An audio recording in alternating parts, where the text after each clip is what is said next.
오늘 읽은 이 신명기 말씀은 창세기, 출애굽기, 레위기, 민수기, 신명기 이 5책을 모세오경이라 그러는데요. 모세오경의 마지막 책입니다. 신명기는 말씀만 있습니다. 어떤 행동, 이동, 사건은 하나도 없이 설교, 모세의 설교만이 있는 것이 신명기입니다.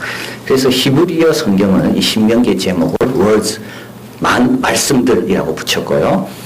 이제 이걸 헬라어로 번역하면서 70인역에서는 신명기 17장에 이 율법서를 등사하여 이 카피한다 라는 말에서 듀트로노미, 복사본이다.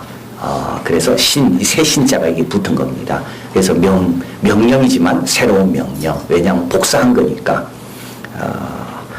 이미 설교했지만 그 설교한 내용을 다시 설교하는 내용이 이제 신명기다. 라고 제목을 붙였습니다. 그래서 신명기에는 이제 설교가 단데요. 모세의 연설이 다죠. 그런데 이제 누구에게 연설했는가? 어떤 사람이 이 신명기 말씀을 들어야 되는가? 이 청중이 이제 있는 겁니다. 이제 세 가지 부류로 청중이 나눠질 수가 있는데, 하나는 이제 당시 모세가 설교했던 그 청중이죠. 이제 가나안 땅을 앞두고 있는. 그래서 신명기는 배경이 요단강 이편에서 이제 건너가기 전에 이제 했던 설교인데요. 그래서 광야를 쭉 거쳐온 겁니다. 그리고 이제 약속의 땅에 들어가는 겁니다. 이제 약속의 땅에 들어가면 다 해결될 줄 알아요. 이제 그런 백성에게 아니다라는 거예요. 약속에 들어가면 풍요로울 때 하나님을 잊어버릴 수가 있다. 그래서 십계명이 다시 나오는 거예요, 여기에서. 그리고 약속의 땅에 들어갔을 때 나라를 어떻게 세워야 되는가, 그에 대한 말씀이 여기 신명기에 있는 겁니다. 그래서 그런 약속의 땅, 뭔가 기도 제목이 응답받고자 하는 사람은 신명기를 보면 그럼 응답받았을 때 내가 어떻게 해야 되는가, 그에 대한 가르침을 배울 수 있는 거죠. 또 이 신명기는 이 모세가 이거 불러줬고요. 모세는 적지 않았습니다. 모세가 불러줬고 그것이 구전되다가 누군가 뭔가를 남긴 문서가 있습니다. 그것이 토대가 돼서 이제 신명기가 되는데요. 그 토대가 되는 그 말씀은 이스라엘의 남유다가 멸망하기 100년 전에 성전에서 발견되게 됩니다. 그래서 그 토대되는 말씀에 따라, 말씀을 기초로 해서 그 이제 서기관과 학자들이 더 그 교훈에 이어서 말씀을 또 보충하게 되는데요. 왜냐하면 그 시대 상황이 있기 때문에. 그래서 어떤 상황입니까? 우상숭배에 빠져 있는 상황인 겁니다. 그래서 신명기에 보면 우상숭배를 금지하는 말씀이 강조되는 이유는, 왜냐하면 그 사람들을 또 염두에 두고 원래 본이 되는, 기초가 되는 모세의 말씀에다가 그걸 또 더했기 때문이라고 봅니다. 마지막으로 또 이제 이 신명기가 오늘날 이제 완성되는, 그래서 이 성경이라는 것이 한 번에 적은 게 아닙니다. 그래서 모본이 있고요. 그걸 가지고 이제 그 시대에 기록하는, 정리하는 사람이 그 상황을 또 좀 뭔가 고려하게 될 것이고, 그리고 완성이 이제 되게 되는 거죠. 이제 신명기가 언제 완성되는가 하면 모세오경이요, 바벨론 포로 때 완성이 됩니다. 그래서 바벨론 포로 갔던 사람들이 이제 성전을 짓기 위해서 돌아올 때 그냥 돌아오지 않고 율법서, 역사서를 들고 돌아오게 됩니다. 그래서 이제 그 발견된 그 토대가 되는 말씀이 있고, 거기에 기초해서 또 이제 포로들에게 주는 또 새로운 위로의 말씀을 모세의 말씀에다가 이제 더 첨가하기도 하고 더하기도 하고 해석하기도 하고, 그게 이제 신명기가 됩니다. 그래서 이제 그 사람들을 위한 말씀도 여기 있는 겁니다. 포로를 위한 말씀. 그래서 1절 한번 가보면요. 그리하면 너희가 살고 번성하고 여호와께서 너희 열조에게 맹세하신 땅에 들어가서 그것을 얻으리라. 포로들에게 주는 위로의 희망의 말씀입니다. 다 잃어버렸어요. 이제 끝났어요. 성전은 다 멸망하고 어떻게 될 건가? 막막하죠. 이때 뭐랍니까? 청종하면 너희가 살고 번성하고 열조에게 맹세하신 그 땅으로 다시 들어가게 될 것이다. 자, 그래서 이제 희망을 잃은 사람에게 이 신명기는 희망을 주고, 또는 우상숭배에 빠져 교만에 빠져 있는 사람에게 신명기는 도전을 주고, 그리고 이제 희망 가운데 뭔가 약속을 이루겠다라고 하는 그 지점에 있는 사람에게 신명기는 주의를 주고, 이 신명기가 쓰여져 있는, 그리고 신명기가 의도하고 있는 그 청중들, 신명기가 우리에게 어떤 청중에게 이 메시지를 줄까? 그게 이제 바로 이 세 청중이라는 거. 그런데 신명기에는 이 세 청중에게 다 형편은 다르죠. 처지는 다르고 시점은 다릅니다. 이 세 청중에게 강조하는 것이 하나가 있죠. 그게 뭐냐면 광야라는 거. 하나님께서 왜 광야를 40년 동안이나 걷게 하셨는가? 40년은 얼마나 긴 시간입니까? 여러분 신앙생활 한 지 몇 년 됐습니까? 40년 됐나요? 여러분이 고난 가운데 들어간 지 몇 년 됐나요? 40년 됐나요? 거의 없을 겁니다. 거의 없을 거예요. 40년은 한 세대가 지나죠. 여호수아와 갈렙만 버티는 거고 나머지는 다 그 세대를 이겨낼 수가 없는 그 세대가 40년이에요. 왜 하나님은 40년 동안 광야를 걷게 하셨을까요? 여러분이 고난 가운데 들어갔습니까? 너무 쉽게 생각하지 마십시오. 금방 끝날 거라고. 기도 제목이 있어 기도하기 시작했죠. 이게 당장 끝날 거라고 생각하지 마십시오. 충분한 기간이 지나야 돼. 하나님은 그 기간을 활용하시는 거예요. 광야는 어떤 것입니까? 오늘 본문에 보면 이렇게 나와 있습니다. 광야는 한번 본문에 가볼까요? 15절에 너를 인도하여 그 광대하고 위험한 광야, 광대하고 위험한 땅, 불뱀과 정갈이 있고 물이 없는 간조한 땅. 만나 말씀을 할 때 너희를 낮추시고라는 말이 나옵니다. 줄이게 하시고. 광야는 어떤 것입니까? 내가 낮아지고 내가 갈급함이 강해지는 곳이 광야입니다. 근데 하나님께서 그 40년 동안 그걸 두시냐는 거예요. 40년 동안. 출애굽을 할 때 홍해를 건넜습니다. 얼마나 기뻤습니까? 소고 치면서 찬양하고 구원의 하나님을 높이고. 근데 사흘 딱 가면서부터 마라에 도착하게 되고 거기에 물을 마시려고 하니까 물이 쓰게 됩니다. 모세를 원망하기 시작. 이게 광야입니다.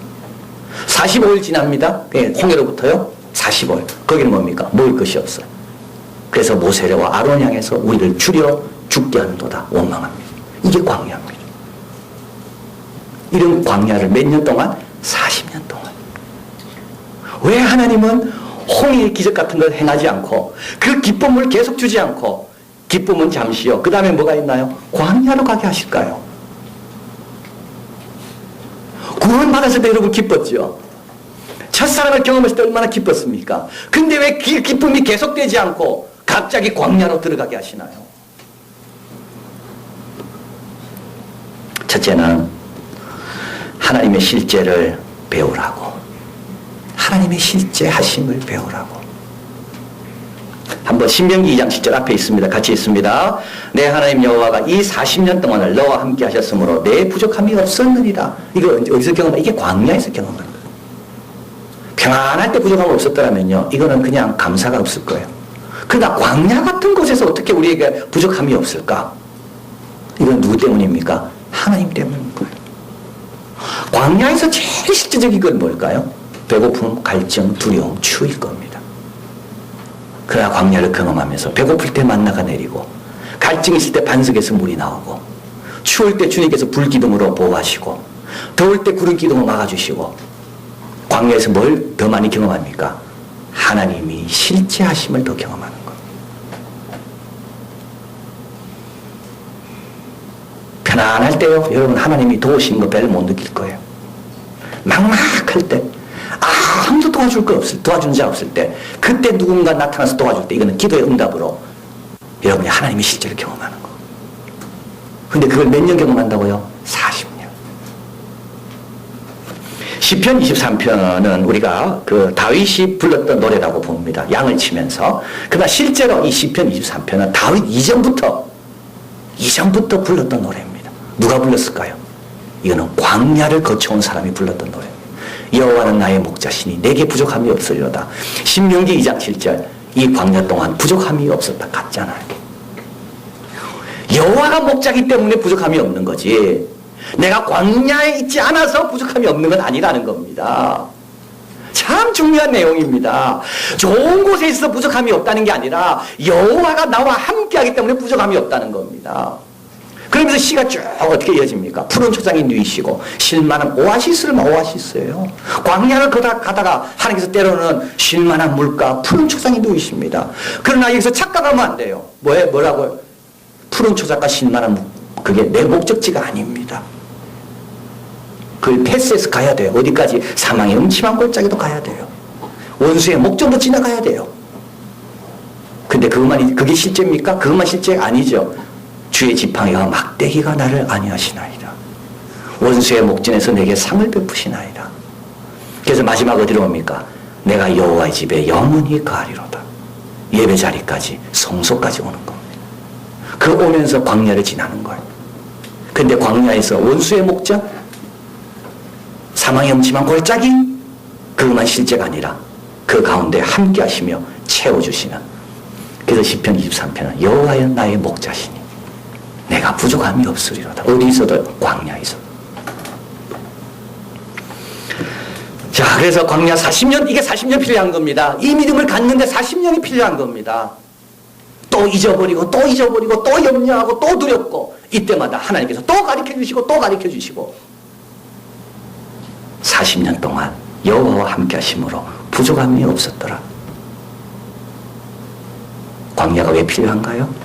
하나님의 실제를 확신하고 배우기 위해서. 두 번째로 광야는 만나의 교훈을 체득하기 위해서 필요합니다. 16절 앞에 있습니다. 같이 있습니다. 내 열조도 알지 못하던 만나를 광야에서 내게 먹으셨나니 이는 너를 낮추시며 너를 시험하사 마침내 내게 복을 주려 하심이었느니라. 여러분 꼭 여기서 밑줄 치고 싶은 단어들이 몇 개 있죠. 뭡니까? 너도 열조도 알지 못하던 만나. 꼭 기억하십시오. 여러분이 우리가 알고 있는 게 다가 아닙니다. 내가 알고 있는 것이 끝났다고 끝난 게 아닙니다. 내 모르는 영역에서 하나님께서 얼마든지 해결할 수 있습니다. 너도 몰랐습니다. 열조도 몰랐습니다. 여러분 남의 경험 너무 의지하지 마세요. 경험 다 맞지 않아요. 세상에 이런 일을 내가 본 적이 없다. 틀렸어요. 하나님은 열조도 알지 못한 만나를 주시는 겁니다. 너도 알지 못하고. 저는 여기에 밑줄 치고 싶어요. 너도 열조도 알지 못하는. 그래서 어떻게 해요? 낮추사 겸손하라는 거예요. 겸손해야 돼요. 겸손해야 돼요. 너무 쉽게 화낼 필요도 없고, 너무 쉽게 불평할 필요도 없고, 또 너무 쉽게 또 뭐 기뻐할 필요도 없고, 겸손. 만나의 교훈은 우리를 겸손케 하는 게 만나의 교훈입니다. 만나는 뭡니까? 가시같이 작은 씨앗 같대요. 그리고 하얀색이래요. 그리고 만나는 먹으면 꿀처럼 달답니다. 근데 만나는 서늘할 때는 응고되어 있지만 해가 지면 녹아집니다. 그래서 만나는 항상 밤에 내리고 아침에 일찍 거둬야 됩니다. 근데 만나의 특징은 놀라운 건데요. 양이 조절된다는 거예요. 많이 거뒀습니다. 근데 먹을 때 보니까 이상하게 양이 조절되어 있어요. 적게 거뒀어요. 근데 먹을 때 보니까 양이 조절되어 있어요. 많이 거뒀다고 좋아했어요. 내일까지 남기고 모레까지 남기고, 근데 하루 지나니까 썩어서 냄새 나는 거예요. 안식일 날은요. 안식일 날 예배드리라고 하나님께서 토요일 날 2배로 걷게 하시고 안식일 날까지는 썩지 않습니다. 참 만나는요. 하나님이 딱 보고 계시는 거. 여러분 가정의 소득은 하나님이 보고 계신다는 말입니다. 내가 많이 거뒀다고요? 안심하지 마세요. 하나님이 축복해야지 많이 거둔 것만큼 내가 사용할 수 있는 겁니다. 많이 거둬도 하나님께서 축복하지 않으면 조금밖에 효과가 없는 거예요. 양이 줄어들어요. 자, 양이 변해요. 그래서 이렇게 말씀합니다. 많이 거둔 자도 남은 것이 없고 적게 거둔 자도 모질함이 없더라. 기도 생활도 안 하고 교회 생활도 안 하고 열심히 벌면 될 것 같죠? 하나님이 양 조절하십니다. 여러분 벌어왔다고 안심할 일이 전혀 아닙니다. 양 조절하신다니까 하나님이요. 교회 생활 열심히 하고 신앙생활 했는데 양이 별로 없어요. 걱정하지 마세요. 양을 조절하신다니까 하나님이. 보리떡 5개 가지고 5,000명이 먹잖아요. 그 양을 조절하시는 거. 겸손해야 돼. 그래서 일용할 양식을 주옵시고 라는 기도는 바로 이 뜻입니다. 양식 많아도요. 기도해야 돼요. 오늘의 양식이 되게 해달라고. 맛있는 거 먹는다고 다 내 게 아닙니다. 이것이 나에게 필요한 곳에 꼭 가서 내 면역을 높이고 내가 병을 이길 수 있도록 이 양식이 약이 되게 해달라고 하나님 축복해달라고. 그러면 그 양식이 약으로 변하는 거예요. 교만하게 먹어요. 내가 수고했는데 잘 먹자. 그럼 그 양식이 뭐가 되나요? 도움이 될 수도 있는 거예요. 하나님이 보고 조절하시는 거. 많이 거둔 자도 남음이 없고 적게 거둔 자도 부족함이 없는. 이게 겸손입니다. 낮추신다는 말이 이 뜻입니다. 그리고 만나는 40년 동안 매일 내립니다. 얼마나 지겨웠을까요? 똑같은 거 먹으니까. 이게 시험입니다. 매주 예배 드리는 거. 매일 동일하게 반복하는 거. 이걸 감사할 줄 알고 여기에서 하나님을 찬양할 줄 알고 이게 또 겸손한 자는 이걸 감당하는 거. 겸손하면 매일매일 반복도 고마운 거예요. 자, 그래서 하나님께서 광야에서는 어떤 교훈을 주십니까? 만나 교훈을 주시는 겁니다. 내 양은 내가 조절한다. 네가 욕심 부린다고 다 되는 거 아니고 네가 능력 없어도 괜찮다. 양은 내가 조절한다. 그래서 사람이 떡으로만 사는 것이 아니요 하나님 입으로 나오는 말씀으로 산다. 말씀 붙들어라. 이게 광야의 교훈인 겁니다. 이걸 깨닫게 하시려고 40년 동안 걷게 하시는 거예요. 마지막으로 광야의 교훈이 또 있습니다. 광야를 걷게 하시는 건요. 그거는 우리가 이렇게 만나에 집중하고 있을 때 하나님은 만나만 갖고 시험하시지 딴 거 갖고 시험 안 하십니다. 하나님은 만나를 통해 낮추시는 일을 하시지 딴 거 갖고 안 하세요. 우리가 만나의 문제를 가지고 고민하고 교훈을 얻으려고 실험하고 있을 때 하나님은 다른 축복은 다 준비하고 계시는 거예요. 오늘 본문에 보면 하나님 하신 일이 다 나와 있죠. 한번 본문에 가볼까요? 4절 같이 있습니다. 이 40년 동안에 내 의복이 헤어지지 아니하였고 내 발이 부르지 아니하였느니라. 하나님은 의복하고 발 갖고는 시험하지 않아요. 만나 문제로 고민하고 있을 때 만나의 은혜를 깨닫고자 앓고 있을 때 하나님은 의복과 발을 자동적으로 해결하게 도와주시는 거예요. 옷 한 벌 갖고도 멋지게 살 수 있는 거예요. 그죠? 옷 한 벌 갖고도 멋지게 살 수 있는 거예요. 발이 부럽지 않으면 아무리 힘들지 않는 거예요. 그러니까 만나 문제 때문에 오늘도 만나가 내리고 만나의 안식일날 거두면 안 되고 만나는 오늘 저녁까지 두면 안 되고 만나 고민하고 있을 때 자기도 모르게 발은 건강해서 막 가고 있는 거예요. 오늘 본문 뒤에 한번 가보십시오. 내 하나님 여호와께서 7절 8절 너를 아름다운 땅에 이르게 하시니 그것은 골짜기든지 산지든지 시내와 분천과 샘이 흐르고 이 누가 만들어 놓고 있습니까? 하나님 만들고 계시는 거예요 지금. 포도와 무화과와 석류와 감람나무들 하나님이 다 만들고 계시는 거예요 지금. 광야를 갈 때 조급해할 필요가 없다는 겁니다. 빨리 가서 내가 포도나무 심어야 되는데 염려할 필요 없다는 거예요. 광야 시간을 잘 보내고 맡겨라 하나님께. 그럼 하나님이 지금 포도와 석류와 꿀과 다 내가 농사 짓고 있다. 철도 난다 그랬잖아. 꿀도 나고요. 그런 땅으로 내가 다 들어오면 내가 지금 일하고 있다. 너는 먼저 그 나라와 그 일을 구하면 된다. 먼저 그 나라와 그 일을 구하면 다른 건 내가 다 채우고 있으니까. 근데 그 교훈을 어디서 배운다? 이 광야에서 배우는 거예요. 마리 퀴리 우리가 잘 알죠. 노벨 물리학상을 먼저 받았고 남편과 함께 공동으로 수상했습니다. 그리고 이제 남편이 교통사고 마차 사고로 돌아가시게 되고 비에르 퀴리죠. 그러고 나서 이제 이분이 또 연구를 열심히 해가지고 노벨 화학상을 받게 되고 그 딸이 또 이제 노벨 화학상인가를 또 받게 됩니다. 폴란드 사람입니다. 폴란드 가정에서 태어나고 아버지는 물리학 과학 교사였습니다.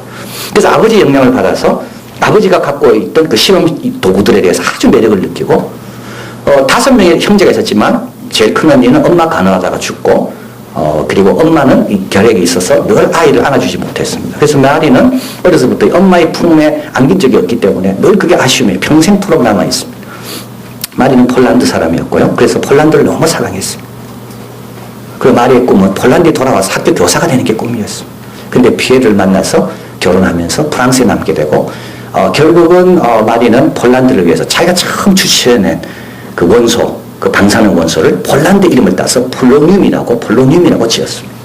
그리고 두 번째 라듐이라고 지었고, 근데 라듐이 더 유명하게 되죠. 그래서 마리가 난 뒤에 후회합니다. 이 라듐 요거를 내가 폴로늄으로 지었어야 되는 겁니다. 애국자입니다. 참 나를 사랑했어. 그래서 어릴 때 친구하고 돌아오다가 깜빡 잊었대요. 다시 돌아가야 된대. 왜냐하면 당시 폴란드를 다스리던 러시아 제국의 그 황제인가의 동상이 있는 곳에 춤 뱉고 오는 걸 잊었다는 거예요. 다시 돌아가서 거기 춤 뱉고 감동을 전혀 안 하시는 애국자라는 게 애국자예요. 얼마나 실험 열심히 했는지. 마리가 죽었을 때 손을 보니까 다 탔어요, 손을. 그리고 마리가 원인 모를 빈혈증에 걸려서 죽었어. 근데 알고 보니까 그게 방사능에 너무 많이 노출됐기 때문에. 근데 프랑스에서 그렇게 말을 알아주지 않습니다. 소르본네에서 출신이지만 최초의 물리학 박사고 여성으로서, 그리고 수학시험도 차석으로 하고 학사시험도 수석으로 졸업했지만 프랑스에서는 알아주지 않아요. 프랑스는 그 시민혁명에 의해서 과학자들 우대하지 않아요. 근데 그 마리는 창고에서 남편과 함께 열심히 실험합니다. 근데 미국에 있는 멜란이라는 한 여성이 찾아오, 기자예요. 마리에 대해서 들었어요. 막 가슴 설레는. 그래서 찾아와서 마리와 같이 잠깐 이야기합니다. 그때도 이 사람이 이렇게 이야기합니다. 당신처럼 실험에 몰두하는 사람에게 내가 시간을 뺏는 것이 너무 양심에 걸린다. 그래 당신 얼굴만 보면 좋겠다. 미국에 찾아와서 이야기를 해요. 그리고 말에게 묻습니다. 소원이 뭐냐? 1g의 우라늄을 좀 얻으면 좋겠다. 아무도 안 도와줘 프랑스에는. 그래서 이 여자가 걱정하지 마라. 미국 여성 후원자를 모아서 내가 10만 불을 모아서 1g의 우라늄을 내가 준비해 줄게. 그리고 미국으로 초청해서 마리는 대접을 막 받고 백악관에서 대통령이 직접 그걸 수여하게 되고 마리는 돌아오게 되죠. 그 후에 마리는 자기 조국에도 이 우라늄 연구소를 만들고 싶었습니다. 돈이 없어요. 근데 이 여자가 또 마리를 미국으로 초청해줘가지고 환대해주고 돈을 모아서 우라늄을 살 수 있도록 해서 폴란드 바르샤바에 또 그 연구소가 세워지게 됩니다. 마리는 그 사람 생각하지 않았습니다. 마리는 자기 일에만 열심히 했어요. 마리는 자기 연구에만 열심히 했어요. 그리고 마리는 특허를 받을 수 있었어요. 어떻게 우라늄과 폴로늄을, 나듐을 추출할 수 있는가. 근데 마리는 과학적인 지식을 가지고 돈 벌면 되지 않는다. 그래서 마리는 그걸 다 공개해버려요. 상 받으려고 한 게 아니에요. 마리는 노벨상 받으러 오라 할 때도 몸이 안 좋아서 후회갑니다. 자기 일에만 열심히 했습니다. 마리가 한 유명한 말이 있습니다. 다른 사람이 자기의 과거를 막 칭송할 때 마리가 이렇게 이야기했습니다. 다른 사람은 내가 앞으로 할 일에 대해서는 잘 관심이 없는가 보다. 앞에 또 뭘 어떻게 할 건가? 어떻게 내가 도전할 건가? 우리 예수님 말씀이 저는 그 여인 멜라니 기자가 마리를 그렇게 데려가서 그렇게 다 대접해주고 다 상 주고 필요한 걸 다 채워주는 걸 볼 때 저는 예수님이 생각났습니다. 내가 너희를 위하여 처소를 예비하러 가노니 너희를 위하여 처소가 예비되면 내가 다시 와서 너희를 내게로 영접하여 나 있는 곳에 너희도 있게 하리라. 여러분이 고난받고 있을 때 하나님 가만히 계실까요? 여러분이 만나로 씨름하고 있을 때 하나님 가만히 계실까요? 하나님은 땅에 철이 나게 하고 구리가 나게 하시고 샘을 파시고 성리의 열매가 맺히도록 그래서 다 끝나고 왔을 때 아버지 집에 왔을 때 이 영광스러운 이걸 다 누리라고. 여러분 훈련기간, 광야기간 돌아가는 시간 아닙니다. 낭비하는 시간 아닙니다. 다 40년 동안 버렸다고 생각했지만 하나님은 40년 그 이상 걸려야 될 열매를 다 준비하고 계신 거예요. 광야에서 이걸 배우는 거. 광야에서 이걸 배우는 거. 하나님의 실제를 배우고 겸손히 말씀 하나님 축복해야 된다는 것을 배우고 그리고 하나님이 하라고 한 일 그걸 열심히 하다 보면 하나님이 다른 건 다 해결하고 계신다는 그걸 배우는 거. 어떻게 해야 됩니까? 그래서 광야 시간을 제대로 보내야 됩니다. 6절 같이 있습니다. 앞에 있습니다. 내 하나님 여호와의 명령을 지켜 그대로 행하며 그를 경외할지니라. 광야 있는 동안에요. 제대로 배워야 돼요, 여러분. 제대로 배워야 돼요. 제대로 안 배운 40년, 똑같은 40년을 지나지만 어떤 사람은 제대로 배웠기 때문에 40년이 지나서 사람이 떡으로만 살 것이 아니요 여호와 입으로 나오는 말씀으로 산다는 그 확신으로 유혹을 이기는 사람이 있는가 하면 어떤 사람은 똑같이 40년을 보냈지만 여전히 떡떡하며 사는 사람이 있다는 거예요. 예배를 드려도 제대로 드려야 되고요. 교회 봉사를 해도 제대로 해야 되고 하나님이 연단 주실 때 제대로 해야지만이 제대로 한다는 게 뭡니까? 낮추실 때 확 낮아지는 겁니다. 줄일 때 하나님 의지하면서 하나님이 채울 때까지 기도하며 기다려보는 겁니다. 경외하게 돼 있죠. 계속 순종하면서 그 도를 경외하는 거. 불평하고 원망하고 남 탓하지 않고 요셉처럼 보디발의 집에 가도 제대로 종살이를 하고 감옥에 가도 제대로 감옥살이를 하고 제대로 하는 거죠. 또 하나는 평안할 때 더 부진해지는 겁니다. 10절 같이 있습니다. 내가 먹어서 배불리고 내 하나님 여호와께서 옥토로 내게 주셨음을 인하여 그를 찬송하라. 옥토가 주어져 있고 배부를 때 뭐 하라고요? 찬송하라고요. 평안할 때 더 열심히 해야 됩니다. 안 그러면 평안할 때 교만해집니다. 평안할 때 안 그러면 우상숭배 빠집니다. 우상숭배는 특징이 뭡니까? 우상숭배는 복과 필요를 엉뚱한 데서 찾는 것이 우상숭배입니다. 친구한테 찾든지 직장에서 찾든지 물질에서 찾든지 평안할 때요 조심해야 돼요. 여러분 평안하십니까? 더 부지런해야 돼요. 예배 더 드려야 돼요. 평안할 때 그래 하나님 안 잊어버립니다. 안 그러면 교만해집니다. 나태가 찾아오기 시작하면요, 그 다음부터 엉뚱한 데 간대. 엉뚱한. 8장 1절을 이렇게 시작합니다. 그리하면 너희가 살고, 8장 20절은 어떻게 끝납니까? 너희도 멸망하리라. 평안할 때 멸망할 수 있다는 것, 광야에서도 살 수 있다는 것. 언제? 여호와의 명령을 청종하며. 하나님께서 광야의 길을 그냥 걷게 하신 것을 기억하시고, 광야 가운데 있습니까? 하나님 더 잘 섬기려고, 제대로 교훈받으려고. 여호와는 나의 목자시니 여호와가 목자 되신 것으로만 만족하고 그 목자의 은혜를 입으려고 노력하시고 평안하십니까? 그러면 더 열심히 되시기 바랍니다. 그러면 주님께서 마련해 주신 복을 누리고 어디에 있든지 우리는 살아나는 그 하나님과 좋은 관계 속에서 시편의 고백처럼 여호와의 집에 갈 때까지 하나님 많이 경험하는 우리 모두가 될 줄 믿습니다. 기도하겠습니다.